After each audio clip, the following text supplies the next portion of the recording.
5 August July বিপ্লবের পর পুনর্গঠিত আন্তর্জাতিক অপরাধ ট্রাইব্যুনালে আজকে প্রথম ফরমাল চার্জ দাখিলের মাধ্যমে আনুষ্ঠানিক বিচারের যাত্রা শুরু করল।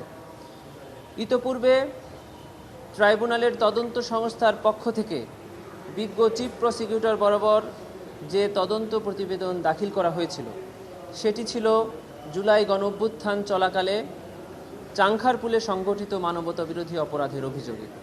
সেই তদন্ত প্রতিবেদন এবং তদন্ত প্রতিবেদনের সাক্ষ্যে জমাকৃত তথ্য উপাত্ত পর্যালোচনা করে বিজ্ঞ চিফ প্রসিকিউটর আজকে ট্রাইব্যুনালে প্রথম ফরমাল চার্জ দাখিল করলেন।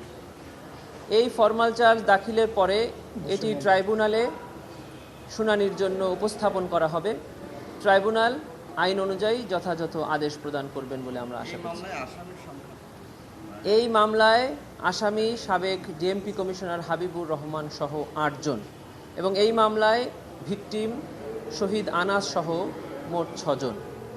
এখানে একটি অভিযোগই আনা হয়েছে, সেটি হলো 5 অগস্ট দুপুরে চাংখারপুল এলাকায় নিরীহ নিরস্ত্র ছাত্র জনতার উপরে নির্বিচারে গুলি করে 6 জনকে হত্যা করা মাধ্যমে মানবতা বিরোধী অপরাধ।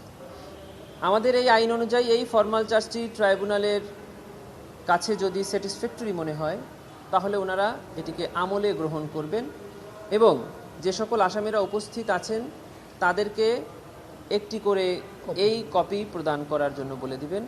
আর যারা উপস্থিত নাই তারা যে ইচ্ছাকৃতভাবে পলাতক আছে এটি যদি ট্রাইব্যুনালের কাছে প্রতীয়মান হয় এবং সে মর্মে রিপোর্ট আসে তবে তাদের জন্য প্রত্যেকের জন্য স্টেট ডিফেন্স কাউন্সিল মানে রাষ্ট্র নিয়োজিত আইনজীবী প্রদান করা হবে। পরবর্তীতে 4 শুনানি, পরবর্তীতে সাক্ষী উপস্থাপন, এভাবেই ট্রাইব্যুনালের বিচার কাজ আইন অনুযায়ী এগিয়ে যাবে।